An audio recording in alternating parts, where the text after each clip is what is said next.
Time to do another clip in which another more prestigious mainstream network will probably steal from us and get a lot of credit for. It's not a what-if challenge this time, though. They're not more prestigious, all right? Well, they're not more prestigious, but maybe they have more backing. That's it. That could be true. But still, they will try and steal this, because this is a great clip. We teased this to you guys. We dangled the carrot, and you definitely were trying to get it. You were trying to get that carrot. It is which NBA teams are like which world football teams, which is a fantastic topic. It is something that kind of encompasses what we stand for here at CYT. We're the drunken guys in the bar that are just like, I mean, Ronaldo's kind of like Steph Curry because he shoots, right? You could do better drunk Scotsman. It's usually that was my drunk American Scotsman. It would be like, Ronaldo's kind of like Steph Curry, isn't he? Yes. They both shoot. Aye. Right. Aye. So let's get straight to some of the comparisons. And Jason, as you are my guest, I don't know why, because you're not my guest. We're co-host. But throw to me. Well, who's your first one? Thanks so much for having me on today, It's Mr. Maxwell Francis. It's a pleasure to be here. So I started off with the two best teams in the Western Conference in the NBA right now, which is the Warriors and the Spurs. Maybe the Spurs and the Warriors, depending on which way you look at it. Regardless, the Warriors resemble Barcelona. Yes. Steph Curry scores at the best rate in the NBA. He leads the league in scoring. And you know who also leads all of world football in scoring? That would be Messi, Neymar, and Suarez, that combination. And granted, it's a little unfair because they have three. If you're going to put three of the Warriors together, it's their big three of Draymond Green, Steph Curry, and Klay Thompson. And then to move through this, the Spurs are the easiest one. They're Bayern Munich, and even more so the German national team because they are a machine. Yeah.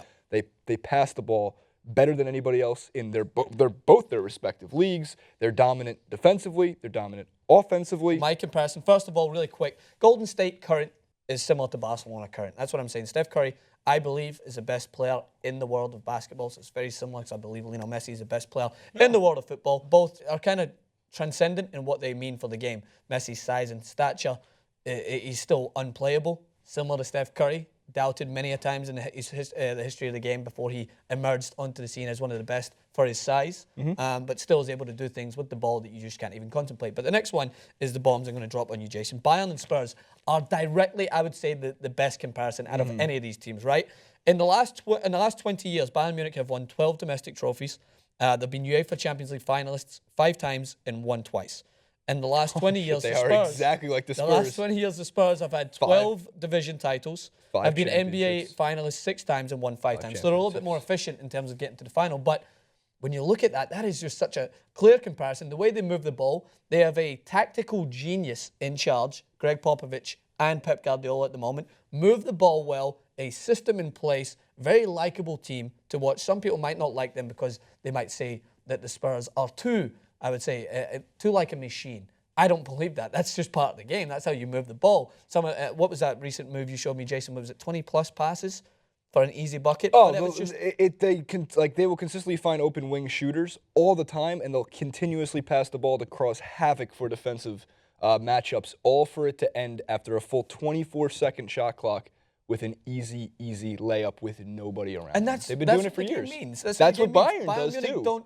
Yes, they'll have the flashy goal from David Alaba shooting from distance, but they have a weapon now in Douglas Costa who can get to the byline like anyone else out there and get it into one of the deadliest strikers in the world, Lewandowski. That's what they do. They make things easier, and they have to do that to compete with the likes of the Golden States, similar to the Spurs, and the likes of the Barcelonas. But we move on. That's our There's a lot. Right there's now. a lot more. Next one for you. I'm going to take my shot at the true Geordie. I'm sorry, Geordie. I love watching your content as always, and I know you come on here all the time. But the 76ers of basketball are the Newcastle United to football. That is the analogy. That is the comparison. I know this sounds rude, but here's my backing for it. Right, Newcastle's not that good right now. Neither the 76ers. But both these teams and franchises have had historical context. The 76ers used to be a mecca of basketball. They're almost always forgotten. Right? Dr. J and Moses Malone were such an integral part. Charles Barkley came along too with them, are such an integral part of NBA's history, kind of in a way that Alan Shearer is such an integral part of the Premier League's history. They used to win championships. Newcastle used to win championships. And now they're both kind of battling relegation. If there was a relegation The difference is process, the 76ers are trying to be, if you're going to use it in Premier League terms, relegated to the first pick in the NBA draft, and Newcastle's trying to not do that because they don't get any draft picks for it. My next two, I'm coming back to the West Coast. I'm going to stick with the two teams in LA. I'm going to go first, right? Okay, Manchester United's demise has not been anywhere near as significant as the Lakers recently, right? We do know that the Lakers are going through a tough time at the moment, but this is why I think they're both similar, right? And you need to take into account all different types of criteria. Both had arguably the best managers in their sport to coach them. We had Phil Jackson at the Lakers and we had Alex Ferguson at Man United. Have either of them really bounced back since that managerial change? Nope.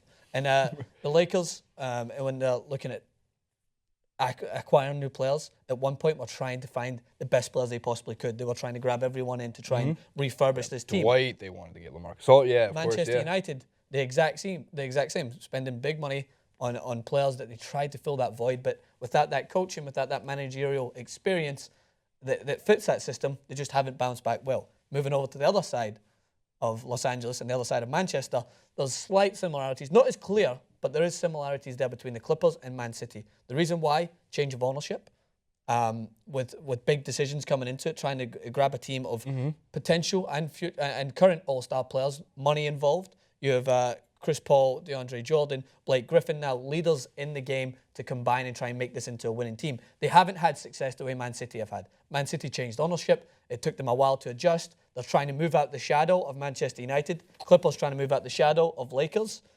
It's very similar right there. It is. Manchester City have won Premier Leagues, so therefore they have obtained more success than the Clippers. Clippers just can't seem to get over that line. Maybe if they bring in an Aguero of the basketball world to maybe close out games in the fourth quarter. I'll just speak for Dan here and just get rid of Blake and they'll win a couple championships is most likely. The Clippers also do deal with some star player injuries. I mean, of really recent, DeAndre Jordan had pneumonia, which is not obviously a major injury, but Blake's been out with a quad injury, right? And Aguero was out. He was sidelined for a little bit. And De Bruyne, has some fitness problems every so often. So their star players do battle injuries. My Clippers comparison was Atletico Madrid, more for the reason that both these teams bring in a lot of different pieces year in, year out. Josh Smith and Lance Stevenson and Paul Pierce all came in this year while other players, Pablo Prigioni and other players left, right? Atletico does the same thing in the transfer window, although they're kind of banned from that for the next year. Not for January, but for the summer and the following January in itself.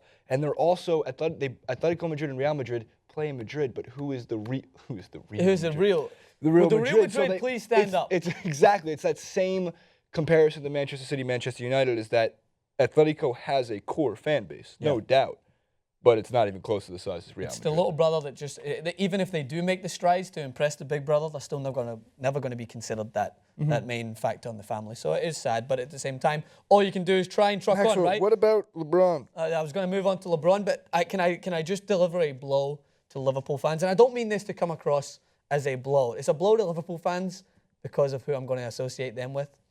I feel like they resemble the New York Knicks, right? And the reason why is that, Francis? The reason that I feel like when you're looking at Bill Simmons' description of a tortured franchise, Liverpool have hope.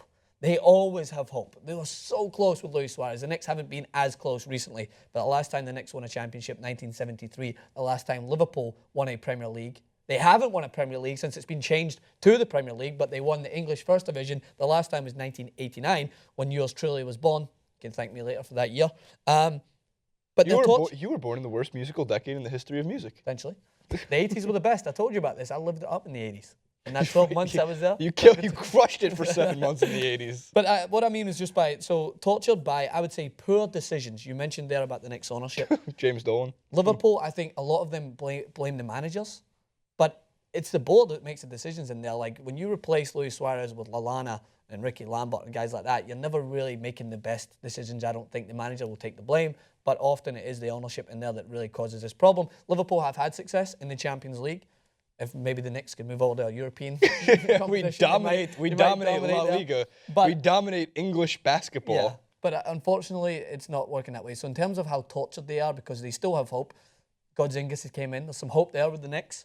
There is Carmelo Anthony, arguably one of the best players. It's Tingus Pingus. But, Pingus. The world's most famous arena, Madison Square Garden, one of the world's most famous soccer stadiums. Anfield. It's a fortress at times, and is often considered that, but then still doesn't live up to it because teams will come in. Is Anfield, by any chance, also built over a major transportation metro? Like they call it the metro, whatever they call it in England, but Madison Square Garden is literally built over Penn Station. I'm not sure. Is Anfield secretly built over an old subway tunnel? Well, ask the Scousers. Maybe the Scousers can let us know in the comments. But the last one, before we leave, we couldn't talk about basketball without touching on LeBron James. Jason, both of us agreed on this. Take it away. Why are Real Madrid similar to not even just the Cavs, but LeBron James. More so when the Heat got together. I mean, and of course you can make the same argument for Messi, Neymar, Suarez, but as you can for the BPC, as you call it, Bale, Benzema, and Cristiano Ronaldo.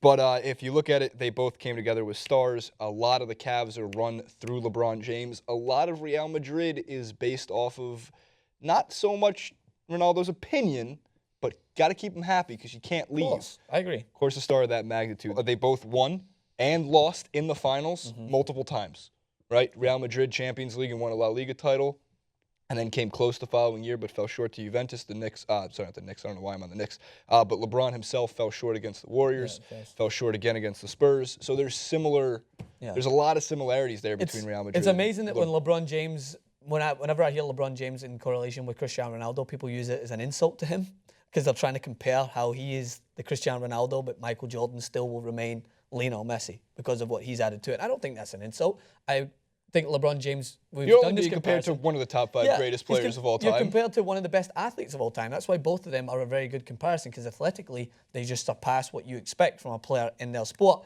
LeBron James has won at Miami Heat. I think he will win at Cleveland. Ronaldo has won at Manchester United and has won at Real Madrid, so LeBron's still catching up. But in terms of the team, they build it around that figure, and he has a huge I would say, influence over everyone around him. And that's why I think that they fit well. And I completely agree when the big three was brought into Miami, Ronaldo was brought into Real Madrid, the same as everyone's brought into Real Madrid to make big changes in that system. The way Zidane was brought in, the way the original Ronaldo was brought in, it just happens that they fit well together. So I think LeBron and Ronaldo is a comparison there. But overall, to pick right now, I'd say the Cavs and Real Madrid. Right. The last two that I threw out there, really quick. I said the Grizzlies, I feel like, are the Juventus, to throw a Serie A representation there for you guys. The Grizzlies are a tough, physical basketball team. When you play them in the playoffs, a lot of teams get exhausted for dragging out a 6 or 7 game series.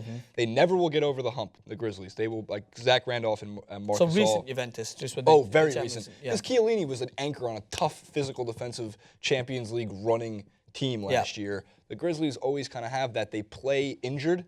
Juventus plays injured a lot. They both have a star in their own form that might go elsewhere. I mean, Marc Gasol came over to the Grizzlies, became a star. So did Zach Randolph. Paul Pogba might be leaving Juventus, but is a star in his own right. Not enough to just carry the team to greatness, to championship-winning form. Close, but not there. Phenomenal team. And then I'm curious what you think about this one because I wanted to throw out there. Dortmund kind of got a reputation. Borussia Dortmund got a reputation for being a feeder system. Lewandowski, you said Kagawa, maybe Marco Reus, who's an extra supreme talent. Mario Götze. Kentucky basketball and John Calipari's one-and-done system. He preaches it for recruitment. Representing the college. It's just there's too many similarities with basketball and soccer ball. If you were to tell that to like a Dortmund fans, they'd be like, oh, that's cool. They've won championships. And then they realize that it's a college team and you're kind of being insulted because you just give your best player. Your best players will leave. I only insulted the Geordie. This is in finishing on the deepest insult. I actually took a look online. I actually took a look online, but we'll get to our comments in a sec. I took a look online to see what people thought of this conversation, and the first one I seen was QPR and the Knicks. Yeah, I know. What fucking assholes. I was thinking, Jason. What, because Central Park and Queen's Park, they're both parks, they both have Rangers? No, it's because they both blow. Whoa! Whoa! 21 and 22, battling for the AC in the Eastern Conference. To the comments section we go. I like because we do read your comments, and we wanted to see what you guys had to say when we first threw out the idea for this clip. Instead of making a comment about the clip that it was on, you really just wanted to hear. You just wanted to throw out the comparisons. So to the comment section we go. Spurs are German national team. Both are run with excellent efficiency. Both are consistently successful, and arguably neither of them have a true top 5 player in the world, but instead of a team of very talented, intelligent players across the board. Tim Duncan, Kawhi Leonard, all top 5 players. Just saying. Lewandowski, maybe top 5 players. Yeah, definitely. Read Matt Roberts' response. So Matt Roberts just came in, and he just went right along with and I hadn't read this before, Matt, so I will truthfully say that both of us are just thinking alike. Lakers, Man United, winners. People love to hate them. Global fan base. Boston and Liverpool, interesting. For the same reasons as above, but they both have less recent success than Lakers United, although both have won things in recent times, just not as often as Lakers United. Good Boston's point, won Matt. so many rings, Good too. point. But it is a good point. All the same. We've got, I swear to God, this is not a joke. Cavs Real Madrid, sped big, don't always pay off. I've never seen this. Warriors, Barca, Steph equals Messi, successful, OP flowing attack, overpowering. San Antonio, Bayern, efficient play, good history, strong defensively. OKC, Arsenal, Big players, Durant, Westbrook, Sanchez, Ozil. They'll never win big. Could change this year, Lakers maybe. United, great history and world franchise. Boston, Liverpool, with a little carrot up to great history, world franchise. By the way, I guess there was more. This is us full disclosure. Last point is that we hadn't read this before. Like this is I actually, did. Did you read I it? guess I hadn't read it, but I mean, you can see what the detail went into. We're all You're a thinking smart alike. man, Dom. We're all thinking like you're a smart Or man, Dom. woman, Dom. Let's move this forward and continue the conversation. Maybe throw out some teams that we didn't expect in there. Maybe who are Celtic? Obviously, the clear comparisons with Boston Celtics because they both wear the mighty green and white. They're the Butler College basketball team. Okay, and on that note, we'll finish it up. Hit the subscribe button. You don't get clips like this anywhere else. Come back.